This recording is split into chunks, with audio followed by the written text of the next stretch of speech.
Olá galera, eu sou o Raposa Colorida e hoje eu vou falar sobre a depressão, esse probleminha que assola muitas pessoas.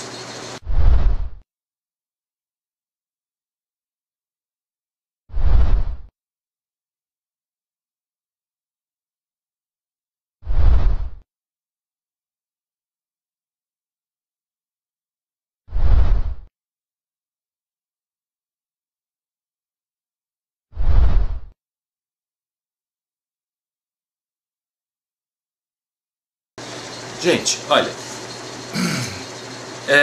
sobre essa temática da depressão, eu num tempo atrás tomei o partido da ciência e depois eu percebi o quanto a ciência estava equivocada sobre muitos aspectos da depressão, dessa problemática. Até porque toda a explicação girava em torno ou de origens genéticas, de caráter genético, claro, até hoje o que é aceito é a hipótese do desequilíbrio químico do cérebro, que a depressão é causada por alguma, digamos assim, a falta ou a escassez, né, de algum neurotransmissor, a serotonina, né? Então, por causa da falta de algum neurotransmissor, isso tem como resultado a depressão. Mas isso é a explicação de uma série de distúrbios, né? Inclusive a psiquiatria se apropria dessa explicação, dessa hipótese do desequilíbrio químico do cérebro de uma forma desonesta para explicar todos os distúrbios mentais, que são a maioria deles fabricados, né, de uma forma arbitrária, sem muito compromisso com ciência séria. Mas enfim, eu não quero entrar nessa questão, né? Os psiquiatras que me perdoem, mas o que a gente tem ouvido por aí, né, são acusações muito graves feitas por pessoas, inclusive da própria comunidade científica, né, e inclusive muitos deles psiquiatras mesmos.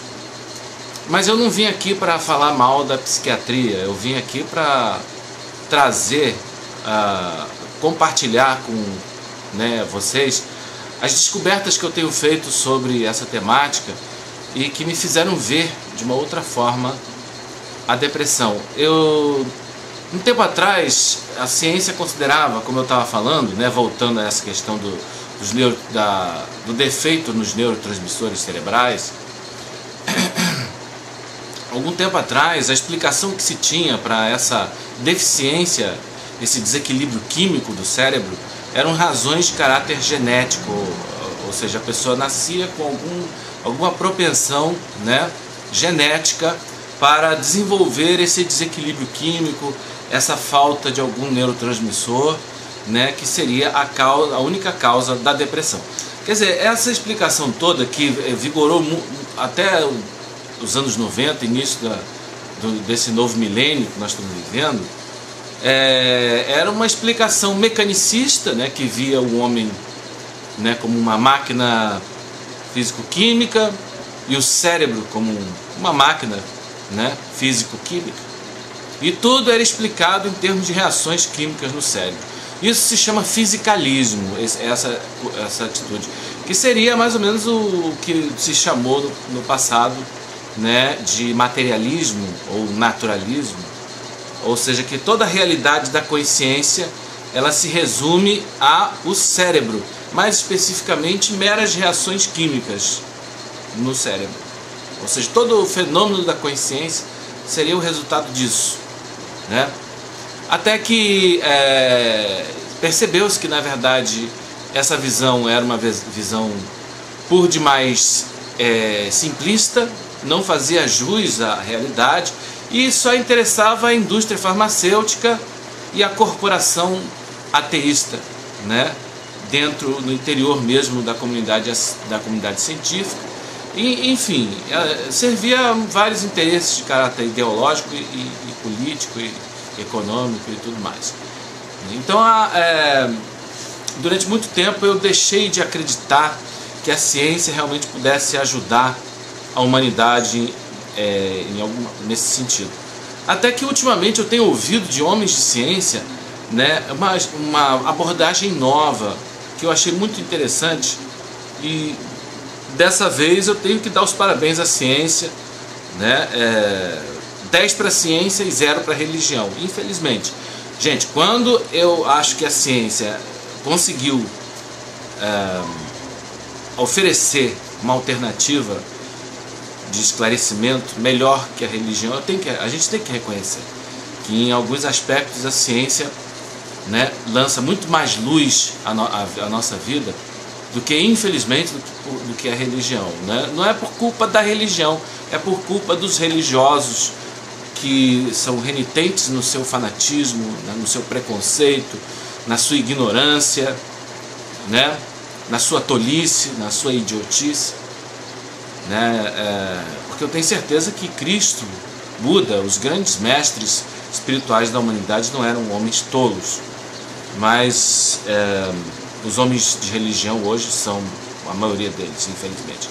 Mas voltando à questão da depressão, o que a ciência tem falado é que, sem dúvida, que a depressão é causada sim por um desequilíbrio químico no cérebro, né? Eu não vou entrar assim dentro da verdade, da veracidade ou não dessa afirmação, que é questionada por muitos e aceita por outros na comunidade científica, mas o que eu acho mais interessante é a maneira como se dá esse desequilíbrio químico no cérebro. Não é simplesmente alguma propensão genética que, num dado momento, sem muita explicação, aflora. É um problema potencial que se torna atual num determinado momento. Não.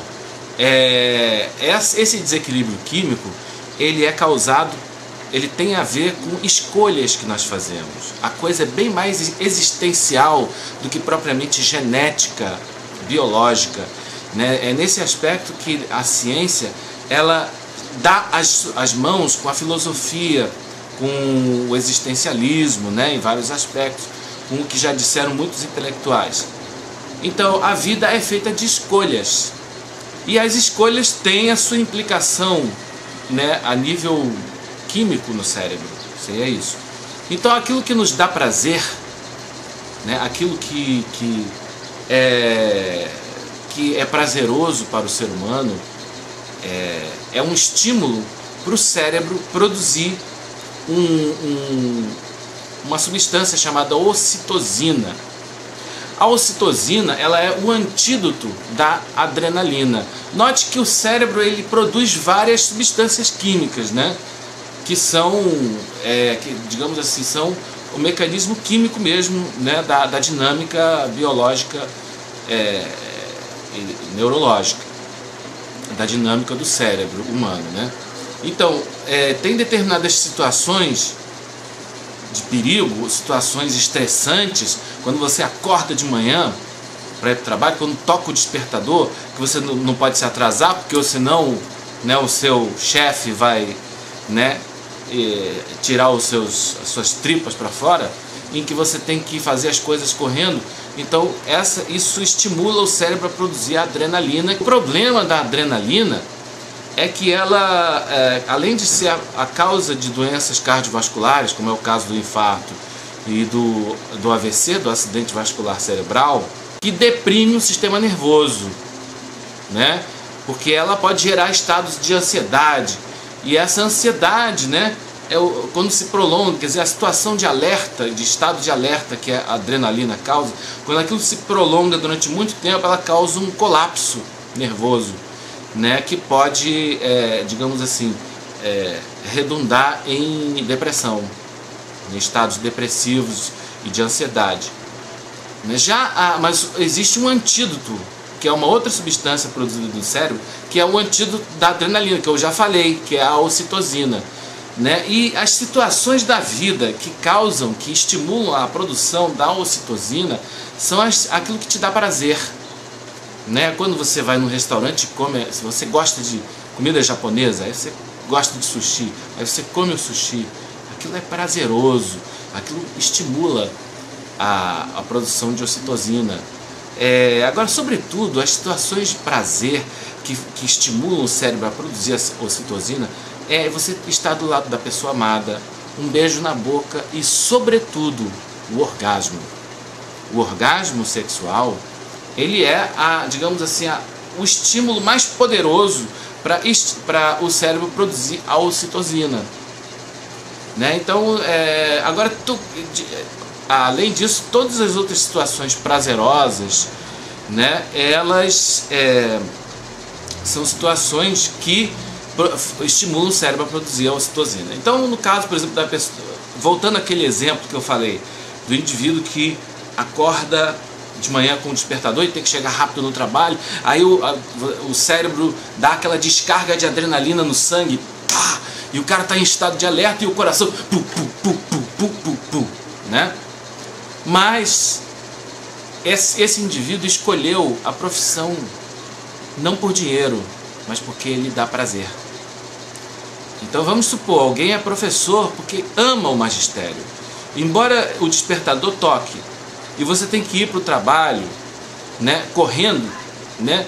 Mas quando você chega lá, você vai fazer uma coisa que você ama, que é o magistério, que é lecionar, ministrar aulas. Então, se a sua paixão é ser engenheiro, você vai chegar no seu ambiente de trabalho, você vai fazer o que você gosta. Se você é artista, se você é desenhista, você vai chegar lá, vai fazer o que você gosta, ocitocina. Então, quando as escolhas que a gente faz são escolhas que nos dão prazer, aquilo equilibra com as situações da vida que nos colocam em estado de estresse e alerta, né? Então, nós temos que fazer escolhas na nossa vida que contrabalancem as situações estressantes da vida, porque a ocitocina é o antídoto da adrenalina. Percebeu? Então, se o indivíduo acorda de manhã, né, a gente tem que matar o leão, né? Mas você escolheu a profissão que você ama, né? O prazer que vai vir daí vai equilibrar a adrenalina do estresse do trabalho. Se você chega em casa, né, e você é casado, ou você tem alguém, tem um amor na sua vida, você escolheu se doar para alguém que você ama, né, e você ter um relacionamento, e aquele relacionamento se sustentar, você tem que, né, o amor precisa ser, digamos assim, como uma planta, regado, cuidado, e a gente tem que compartilhar o nosso mundo, sair do egoísmo e tudo mais. Se você escolheu compartilhar sua vida com alguém que você ama, se você escolheu o amor, amar e ser amado, isso também vai trazer mais estímulo para haver esse equilíbrio entre as situações da vida que nos dão prazer e as situações da vida que nos causam estresse, as situações, né, de perigo da vida. Viver também tem os seus perigos, né? As situações de perigo que são extremamente, né, estressantes. Então, como eu concluiria esse vídeo? Procure fazer escolhas, porque nós estamos aqui sempre, a todo instante, a gente precisa fazer escolha. Escolha o que você ama. Nunca faça nada que você não ame. Escolha aquilo que você ama, porque isso vai ser decisivo para todo o restante da sua vida. As escolhas que você faz e que tem uma repercussão à sua carreira, à sua profissão, se você vai casar ou não vai casar, se você vai ficar sozinho ou você vai ter um amor na sua vida. Tudo isso, a todo instante, a vida, né, nos coloca dentro, numa esquina, numa situação em que você tem que escolher. E a gente tem que ter uma filosofia, a gente tem que ter um critério para fazer essas escolhas que leve em consideração tudo isso que eu falei. Nunca faça aquilo que você não ama, não ame fazer. Então, como eu falei antes, a depressão nada mais é que o resultado de uma vida onde só existe adrenalina, onde não existe prazer, porque você vai ter, o seu sistema nervoso vai estar, né, a todo instante em estado de alerta, e você vai ter uma hora que ele vai entrar em colapso, né, e esse colapso é depressão e ansiedade. Então, gente, era isso que eu tinha para dizer. Esse tema é um tema de reflexão. Espero que vocês tenham gostado. Se gostou, deixa aí um joinha. Se não gostou, dá um dislike, ok? Até a próxima aqui no nosso canal, Vociferando.